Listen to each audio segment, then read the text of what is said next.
আপনি কি জানেন গার্মেন্টস সেক্টর ছাড়া যেই সেক্টর থেকে আমাদের দেশে সবচেয়ে বেশি বৈদেশিক মুদ্রা আসে তার নাম রেমিটেন্স। আজকে রেমিটেন্স সম্পর্কে আপনাকে এমন কিছু তথ্য দেব যা শুনলে আপনি চমকে যাবেন। তাই অবশ্যই ভিডিওটি ধৈর্য সহকারে শেষ পর্যন্ত দেখুন। রেমিটেন্স বাংলাদেশের অর্থনীতিতে গুরুত্বপূর্ণ অবদান রাখে। রেমিটেন্স হল মূলত প্রবাসী কর্তৃক নিজ দেশে প্রেরণ করা অর্থ।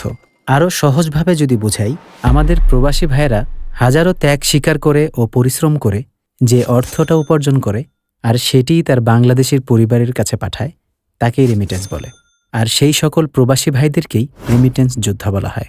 বাংলাদেশের মতো উন্নয়নশীল দেশগুলোতে আন্তর্জাতিক অর্থ সাহায্যের পাশাপাশি প্রবাসীদের প্রেরিত অর্থ দেশগুলির অর্থনীতি সমৃদ্ধির অন্যতম উৎস। রেমিটেন্স দুই ধরনের হয়, ইনওয়ার্ড রেমিটেন্স এবং আউটওয়ার্ড রেমিটেন্স। রেমিটেন্স ছাড়াও টাকা পাঠানোর আরেকটি বেআইনি উপায়কে হুন্ডি বলা হয়। London, New York, Dubai, Kuala Lumpur ও সিঙ্গাপুরের মতো বিভিন্ন শহরে সংগঠিত গোষ্ঠী বাংলাদেশ কিংবা অন্যান্য অঞ্চলে হুন্ডির কার্যক্রম পরিচালনা করে। মধ্যপ্রাচ্য সহ পৃথিবীর বিভিন্ন দেশে প্রায় 1,25,00,000 প্রবাসী কর্মরত রয়েছেন। এর মধ্যে সবচেয়ে বেশি বাংলাদেশি রয়েছে সৌদি আরবে। সেখানে তাদের সংখ্যা প্রায় 1.2 মিলিয়ন। এছাড়াও সংযুক্ত আরব আমিরাত, কুয়েত, কাতার, ওমান, জর্ডান, দক্ষিণ আফ্রিকা সহ বিভিন্ন দেশে বাংলাদেশিরা কাজ করছেন। তবে তাদের মধ্যে দক্ষ শ্রমিকের থেকে অদক্ষ ও স্বল্প শিক্ষিত শ্রমিকের সংখ্যাই অনেক বেশি। গত শতাব্দীর 70-এর দশকের প্রবাসীদের পাঠানো রেমিটেন্সের পরিমাণ ছিল $2,37,00,000, যা 2000 সালে বেড়ে দাঁড়িয়েছে $195 কোটি। বর্তমানে তা $2,478 কোটি উত্তীর্ণ হয়েছে। বাংলাদেশের জিডিপিতে রেমিটেন্সের অবদান 6%-এরও বেশি। 2008 সালে বিশ্বমন্দার পরিস্থিতিতে বাংলাদেশকে সংকটমুক্ত করতে গুরুত্বপূর্ণ ভূমিকা রেখেছে রেমিটেন্স। যুক্তরাজ্য ভিত্তিক গবেষণা প্রতিষ্ঠান centre for economics and business research CEBR বলেছে, 2032 সালের মধ্যে বাংলাদেশ বিশ্বের বড় 25টি অর্থনীতি দেশের মধ্যে একটি হবে। শুধু যে বাংলাদেশের শহরে উন্নয়নের ছোঁয়া লেগেছে তা কিন্তু নয়, বাংলাদেশের গ্রামীণ অর্থনীতিও এখন বেশ সচ্ছল। সেই সাথে সচ্ছলতা ফিরেছে গ্রামের মানুষেরও। গ্রামীণ অর্থনীতিতে কর্মচাঞ্চল্য ও গতিশীলতা সৃষ্টিতে প্রবাসী আয় কিন্তু বড় ধরনের ভূমিকা রেখেছে।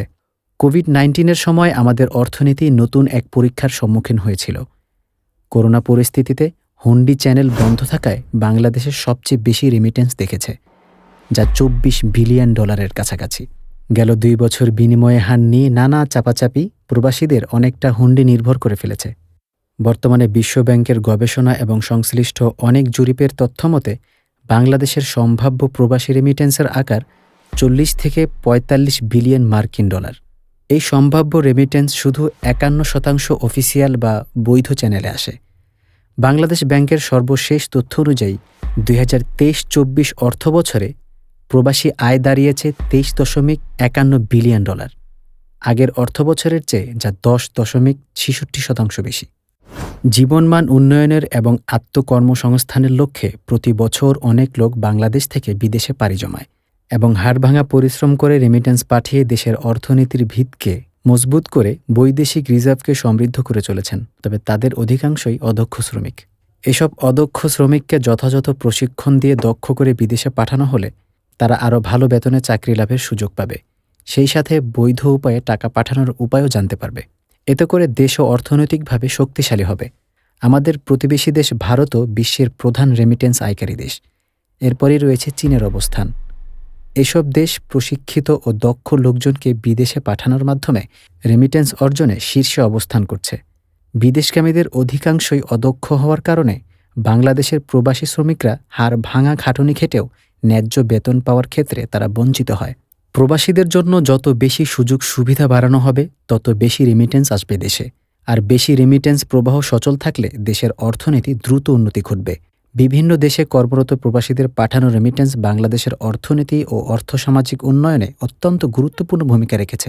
প্রবাসীদের উপার্জিত অর্থ দেশে আনার ক্ষেত্রে বাংলাদেশ এখনও একটি সমস্যার সম্মুখীন, আর এটি হচ্ছে হুন্ডির মাধ্যমে অর্থ প্রেরণ। বাংলাদেশের অনেক শ্রমিকেরা অনানুষ্ঠানিক এই চ্যানেলের মাধ্যমে অর্থ পাঠাতে বেশি স্বাচ্ছন্দ্য বোধ করে, কারণ তাদের সকলেই স্বল্প শিক্ষিত। এর জন্য দেশে অবস্থানরত সম্ভাব্য সক্ষম উদ্যোক্তাদের উচিত বিভিন্ন ব্যবসায়িক উদ্যোগ গ্রহণ করে প্রবাসীদের বিনিয়োগে আগ্রহী করা এতে দেশের সঙ্গে প্রবাসীদের এবং তাদের পরবর্তী প্রজন্মের সম্পর্ক বৃদ্ধি পাবে।